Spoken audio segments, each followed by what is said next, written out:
So we're here again for our next panel, which is titled Southeast Europe, Green Energy Hub, Hydrogen Supply Corridors and Offshore Wind Power, which is a trifold approach to three different subjects, quite interesting, all of them, talking about Green Energy Hub, most probably about Greece and also the local region, how can hydrogen can play a role to that, and also how offshore wind can combine and adapt to all these issues. So I have a very interesting panel with me, starting with Mr. Vasilis Grigoriou, who is the Chief Executive Officer and Executive Chairman of the Board of Advent Technologies Holdings. Mr. Aristotelis Hadavas, who is the head of Europe for Enel Green Power and also the president of Solar Power Europe. Ms. Nektaria Karakatsani, the advisor to the Minister of Environment and Energy. Mr. Aristophanes Stefatos, who is the CEO of the Hellenic Hydrocarbons and Energy Resources Management Company, HERIMA. And of course, Mr. Konstantinos Papaloukas, who is energy policy and estimate specialist, and he is the leader of Greek National Hydrogen Committee. So I think that based on disciplines, and each one of you is a bit focused on some of our three pillars of our panel today. So I would like to start with our lady here. So. And ask Ms. Karakatsani, so what are the next steps and challenges that you see for hydrogen development in Greece? Thank you very much for this kind introduction and invitation. It is always a pleasure to attend this forum, which is really acting as a catalyst for energy developments in the region. As Minister Skrek has emphasized this morning, Greece is actually turning into a hub not only for gas but also for green energy. And this dual orientation actually facilitates both strategic autonomy and also decarbonization in the entire region. And before focusing on your question, just to mention some highlights and facts. So electricity exports have increased from Greece by 400% over this summer, and on a year-to-year basis by 42%. When it comes to gas exports currently correspond to almost 40% of our domestic national consumption. We have exported more than 17 terawatt hours of gas towards Bulgaria and also small quantities towards Italy. When it comes to renewables, we expect to reach record quantities this year, even of the order of 18 to 20 terawatt hours. So certainly a green revolution is in place, and I believe that the government, the ministry, has introduced well-balanced policies to engage in this green transition, all categories. So citizens, small and medium enterprises, large industrial players, energy communities. In addition, a milestone decision has been the ministerial decision that set priorities and clear goals in order to handle in order all these accumulated grid term requests that had been accumulated over the years.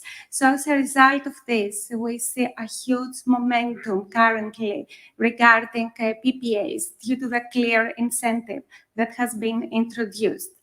Moreover, when it comes to new technologies, we now have a clear framework for offshore wind. Just to highlight that there is a legal certainty for investors, exactly because a decree is going to be issued for all sea areas in which parks will be developed. Also, there is going to be a fair cost allocation mechanism and additional efficiency in the sense that special planning issues will evolve in parallel with grid connection issues. When it comes to electricity storage, we also have now the legislative framework in place. And over the next months, the regulatory arrangements, which means the way in which this bidding will be allowed in the target model markets, will also be clarified. So there have been a lot of developments when it comes to green transition for everyone, plus new technologies. Now focusing on hydrogen, I believe that Mr. Papalukas has done a great job as a chair of the committee. He has defined priorities, sectors in which we can start to make a difference. And I believe that what is also going to help is two facts. First, that Repower EU includes a spectrum of projects which are crucial to stimulate demand and production, but also infrastructure. And I'm talking about the duplication of the gas pipelines and the objective to adapt DESFA's system, high pressure system, to 100% hydrogen ready. Overall, I believe that currently we have the legislative framework. We have also promoted financial instruments. We have investor clarity and all the elements to continue in the right direction. When it comes to hydrogen, technical studies, very thorough, have been finalized, and I'm sure that we can now accelerate the implementation. Finally, a last element, if I may, since I'm participating at various coordination groups regarding the energy crisis, I would like to highlight something that I found interesting. According to NCOE assessments, 50% of gas-fueled production, electricity production across Europe can be substituted without jeopardizing energy security. I believe that we need to be very careful with this element because the EU climate targets can be severely undermined if this substitution is not to the maximum extent a green substitution. I believe that Greece has a pivotal role, is leading the way, and I expect European countries to follow in a similar direction. So thank you very much for this introduction. Thank you very much. I'll come to Mr. Grigoriou, and I'm very happy that I met you again many years ago. I know that we studied in the same position back in the University of Patras, but anyway. So I'd like to have a couple of words about Advent. I know that you are doing a lot of novel things, but let's focus on the energy sector and how do you see your role and that you're extremely engaged in terms of hydrogen, and how do you see your role in the development of hydrogen in Greece, and how this could help Greece, let's say, become a green energy hub. Thank you very much, and it's a real pleasure to be here and see you again after a long time.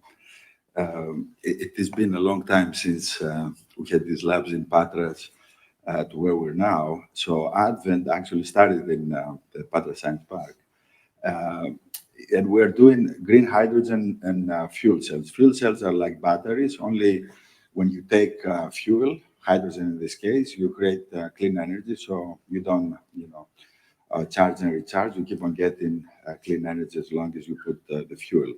So from that time, it was about 15 years ago to now, we've managed to become an international company with operations in Silicon Valley, Boston, Denmark, Germany, of course, Greece, and the Philippines. And our key differentiator, because I'm a scientist deep inside, is the technology. Because I felt always that if you have the best tech, you'll figure out the rest. If you don't have the best tech, you can always, trying to, how can I say, optimize things that they're difficult to optimize, in my opinion. So with the fuel cells, we have invented and commercialized the technology which is called high temperature PEM. And it's used in stationary applications, backup power, telecom towers, things like that. And lately also in mobility, automotive, heavy duty. And in that respect, we have a global presence because we listed in NASDAQ in New York a couple of years ago. So I think finally we also have a name, we're one of the, in my opinion, top companies in terms of technology for that matter, and do the new things. Now, based on that, we had seen, I think, some years ago, that green hydrogen is going to be a big thing. Okay, there was, I would say, doubt till 2000 overall, because the numbers were smaller. If we're going to go this direction, we're going to do something else. Sorry to say, I think in Greece, there's still some doubt, but internationally, there's no doubt. Okay, green hydrogen is going to be a big part of the energy mix in the years to come. That's a fact. And one is driven by decarbonization, which is, the standard narrative the last, I would say, 10, 20 years. And also recently, through the recent invasion in the Ukraine, Europe is really betting very much on green hydrogen to be part of the solution, because Europe does not have fossil fuels. We don't have our own gas. We import the gas and then we bring it somewhere else, but we don't have our own gas. But we do have a lot of sun. Again, we do have a lot of wind, especially in the south. As the previous panel, I think, very eloquently says, we have a lot of power. Okay, we have 20 giga. Okay, that's incredible big numbers for people who understand. All right, so, and we will harvest it. Okay, if it is there, you can figure it out. If there's nothing there, what are you going to do? All right. So for me, we invested a lot, and we have very good, I would say, excellent technology in green hydrogen, and that is actually manifested itself because we got the biggest European project on hydrogen, which is the IPCI, and we're going to make a very big investment here in Western Macedonia, in Kozani, to build the capacity, because what's missing now is the capacity. You will say, I want 2 giga, I want 10 giga. Who's going to make this? Okay, they're not, you cannot go and buy in the store, on 1 giga electrolysis or 1 giga fuel cells. So there are few companies, and what Europe wants, and they pay very much for it, and we're very happy and honored that we got this contract, is that they want to actually shorten the time gap. We have taken, let's say, 20 years to do it, and now we have to do it in 5. So somebody has to pay what's called the infamous or famous funding gap. So by doing so, we will create the capacity that's needed, and then we will actually marry this to the renewables. So basically, you have cheap energy from the renewables. I think we even project here, 3 cents a kilowatt hour. You remember when we work in the laboratories back in Patras, because we both work on organic photovoltaics and photovoltaics in general, the numbers were ridiculous. You remember, we were talking about $5 a kilowatt or $5 a watt or something. So now it's, 0.03. Okay, you understand the difference.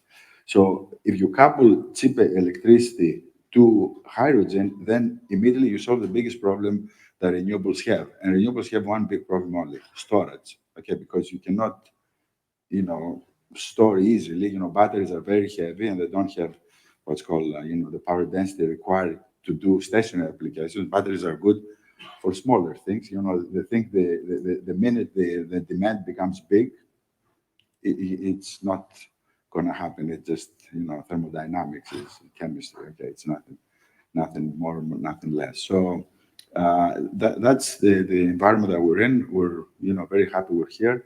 And I think our presence in Greece, even though, right now we're talking mostly about an exporting capability and exporting function, I think because there's a lot of renewables here, as everybody's talking about, Greece can be a producer of green hydrogen, not only for its own needs, but also be part of the European and therefore, the international solution. Thank you very much. Mr. Hadavas, how do you see your role? Of course, you have a bifold, trifold role here, also head of Enel Europe and also the president of Solar Power Europe. But how do you see the role of Enel in progressing the way and creating a Greek energy hub? And what are the technicalities that are missing from reaching at that point? Yes. Yes. I'd like to say that we all experience an unprecedented crisis, especially in the last decades, an energy crisis that we expect practically to escalate in the coming months. it brings the need for serious political decisions and kind of revision of the different customs and the way that we were producing, selling, and distributing energy in the previous decades. So we experience a kind of revolution. Why is that? Of course, this is because, in my opinion, we didn't take the right decisions on time, especially in Greece, that we are a country that was a pioneer in renewables 30 years ago, when most of the world didn't have any installations. We already have the first wind farms. And unfortunately, the progress in the last 30 years was not the expected one.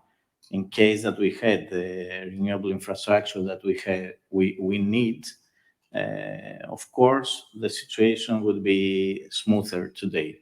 On the other hand, it's never late. So we must accelerate towards renewables. Renewable energy is the only type of energy that can ensure geopolitical autonomy combined with a low cost for the consumer. And I think that this should be the priority. Investors' interest is increased during the last years in Greece. And I think that we should seize this opportunity to move ahead. The same applies for Enel. Enel has developed a significant pipeline in Greece. We are evaluating which of these projects should be prioritized. And we are about to decide the future investments. What I'd like to highlight, which is also related to the previous discussion, is the role of storage. Definitely hydrogen will play a significant role in the future, is expected practically to play. But on the other hand, we should not be late. I mean, we should take the steps needed in order to accommodate the grids of Greece, both the transmission and distribution, installing as soon as possible the necessary storage infrastructure, and especially valorize technologies that are proven in other areas of the world. Enel already has several projects of this type in Greece, and prioritize these projects in order to be materialized and practically relieve the system from, let's say, the loads that we have today. I think this should be another priority that we should accelerate. Thank you very much. Mr. Stefanos, I know that primarily HERIMA is about, preserving our resources and, trying to exploit them, but talking about oil and gas mainly. But how would you see your role in this green energy hub maybe we could create in Southeast Europe, and also maybe in the regulatory framework which is missing for offshore? Yes, thank you, Spiros. Thank you for your kind invitation to participate in the panel. It's a pleasure to be in Thessaloniki in this occasion. And I will start the answer by going back to the title of the theme today about Southeast Europe. Greece is a part of that. And I have the firm belief that we have an important role to play in order to secure the energy supply of Greece, our region, and Europe. And I think this is the important thing there is that we can offer short-term, mid-term, and long-term solutions. And this is the beauty of what we are sitting on. Greece, as we keep saying, is a gateway, is a corridor for energy to Europe. We all acknowledge this. We, in my company, former HHRM, we also convinced that we have a very high likelihood that we can become producers of natural gas. So this is something that we should never forget in the equation. But also, very importantly, we have an undisputable capacity for renewable energy, as already said.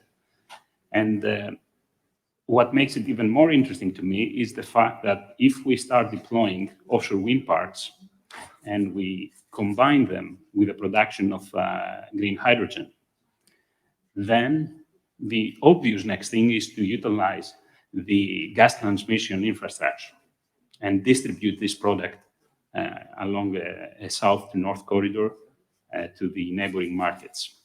And the beauty about this is that this has elements of cyclicity of the economy. And why is this important? Is because by utilizing previous investments or the investments that are coming, we will reduce the cost of this transition. The cost of the transition is probably, in my opinion, the biggest challenge we are facing. So with this in mind and acknowledging the vital importance to attain the energy transition goals of our country towards a net zero emission by 2050, at the same time, though, making sure that we can realize the strategic opportunity that we are having to tap on our natural energy resources.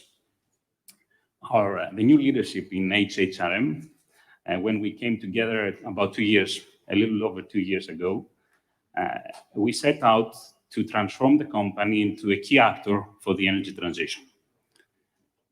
The way we decided to do it was to base it on 3 pillars, all of which together we call them a strategy Hydrocarbons 2.0. So the 3 pillars have been and still are the acceleration of the development of an upstream sector in Greece, which we think it will remain essential during the transition.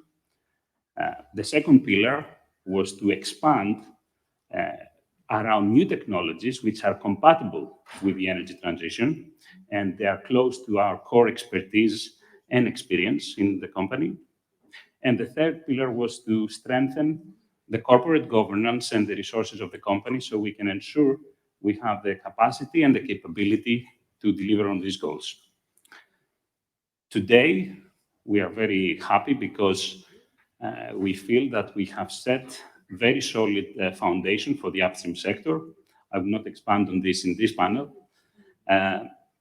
When it comes to the second pillar, which is the most relevant to our discussion today, I am delighted to say that our company has now formally and officially been renamed from Hellenic Hydrocarbon Resource Management to Hellenic Hydrocarbon and Energy Resources Company, which points to the fact that by law, we have become the responsible for licensing and following up with underground storage.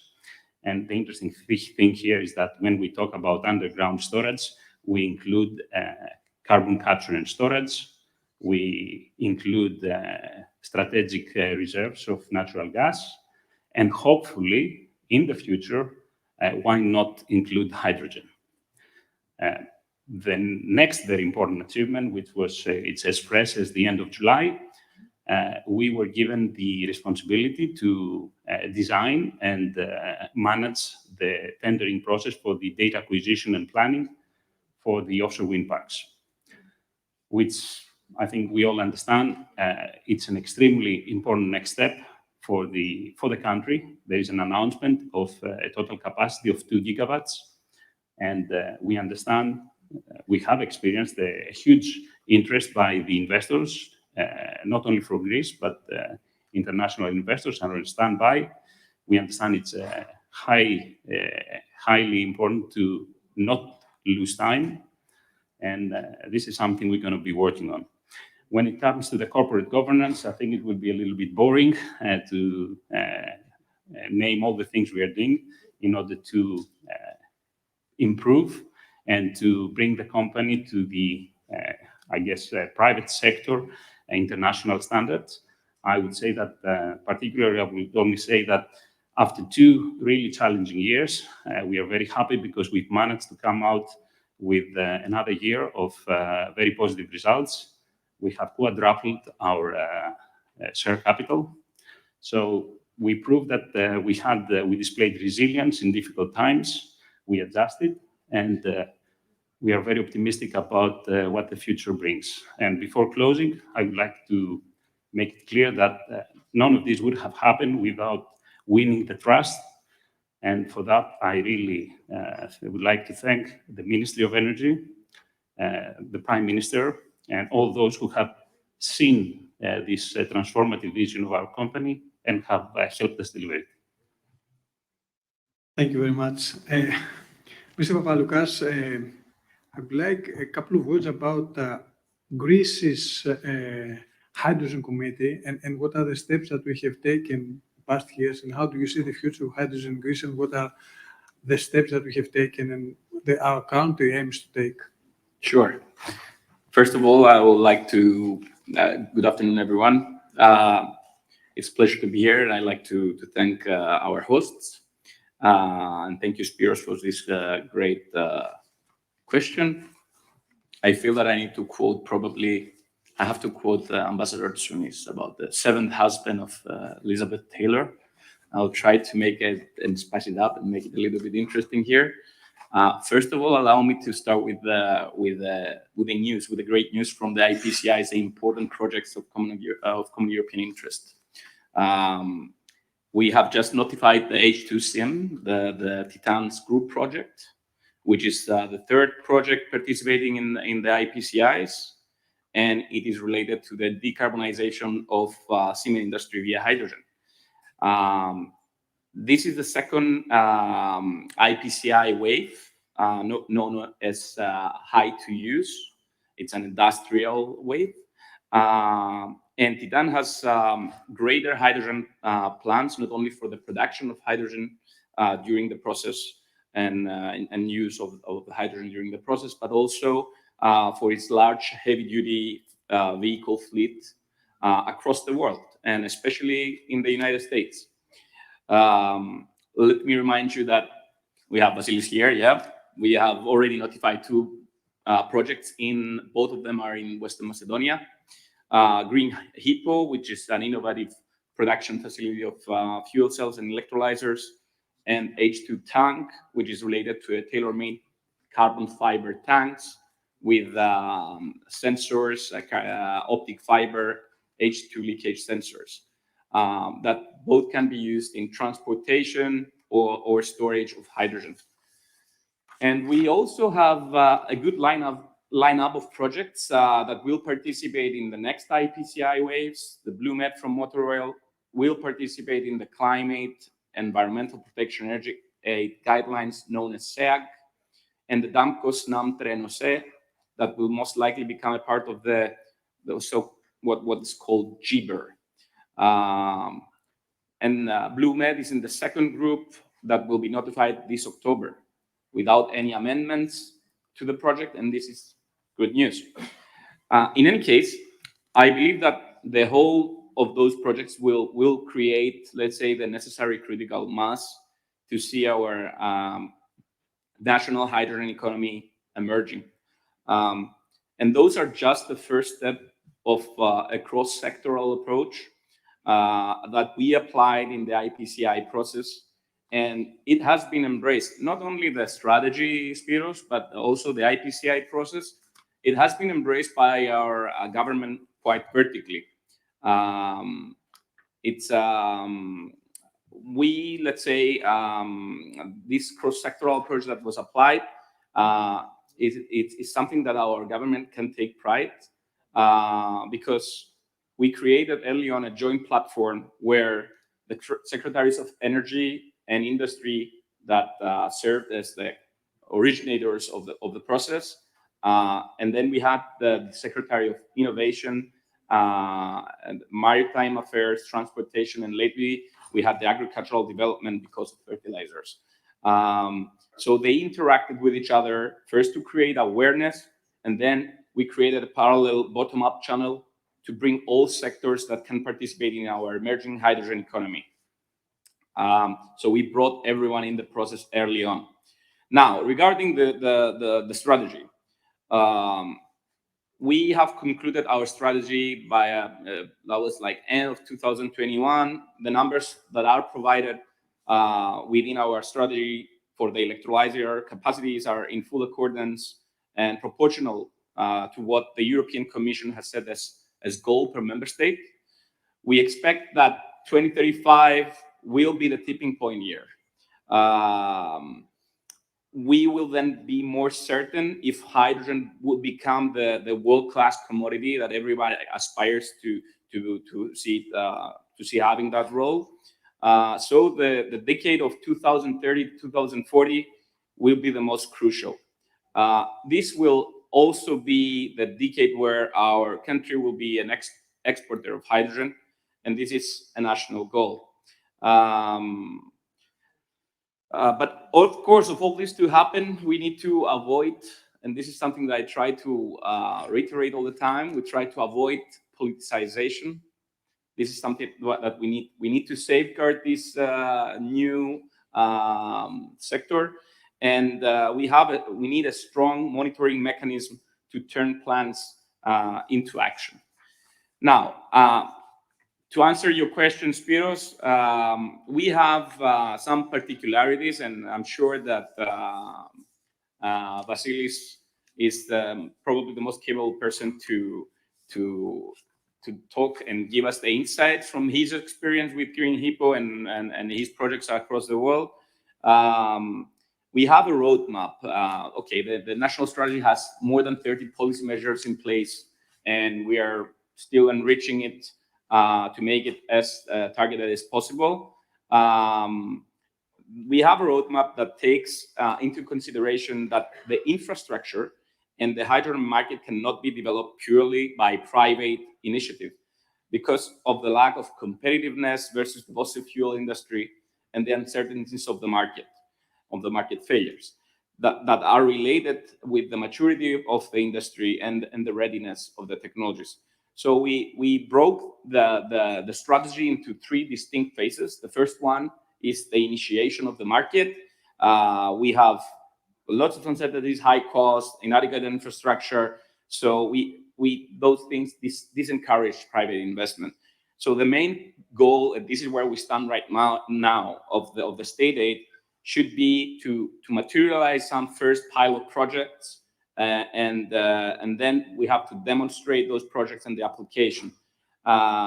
This is the way to eliminate uncertainties. And then we have phase two, which is the creation of the market. We overpass those fundamental issues.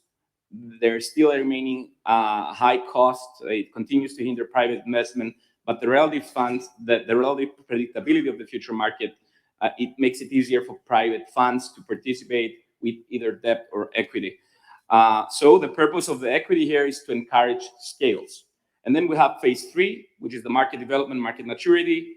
And I'll stop here. I think we are in a good shape. We are very lucky to have companies like Advent being as first movers in this economy. And I think, it's something that other countries took them like 4 or 5 years to develop.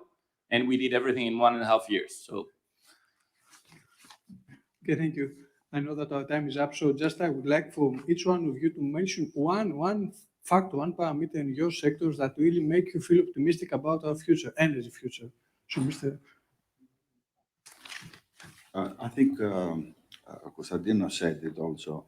I think the climate is very positive now.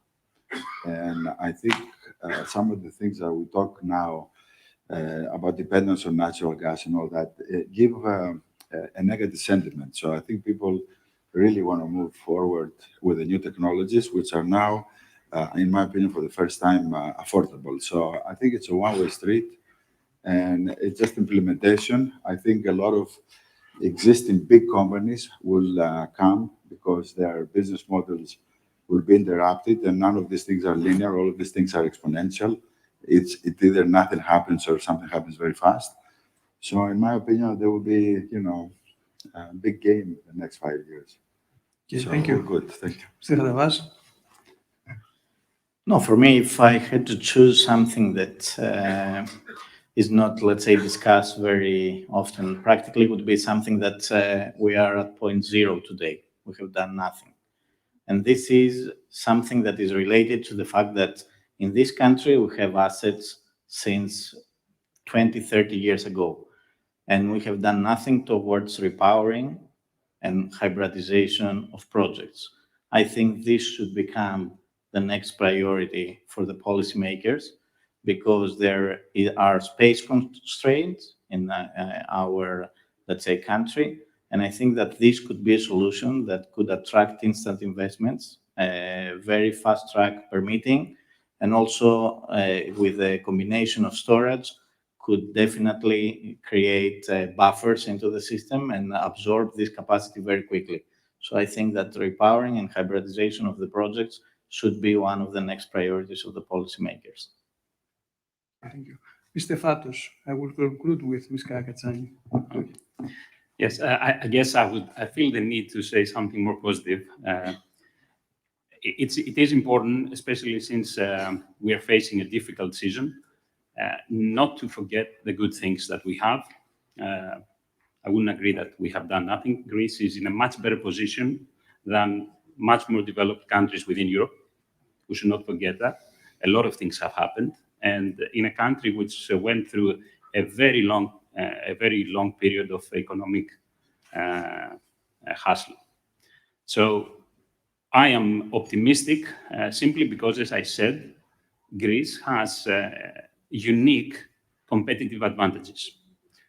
We have the geographical location is such, the traditional energy sources that will be required during the transition phase are here. The new renewable energy potential is huge, and we have really competent people, and we are involved with technology, so we can make it happen.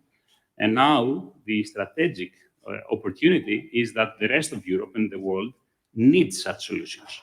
So the market is there for us. I know, again, difficult times ahead of us, but it's full of challenges and opportunities to make the energy a very leading force for the Greek economy and supplying energy security to everybody. Thank you. Mr. Valoukas?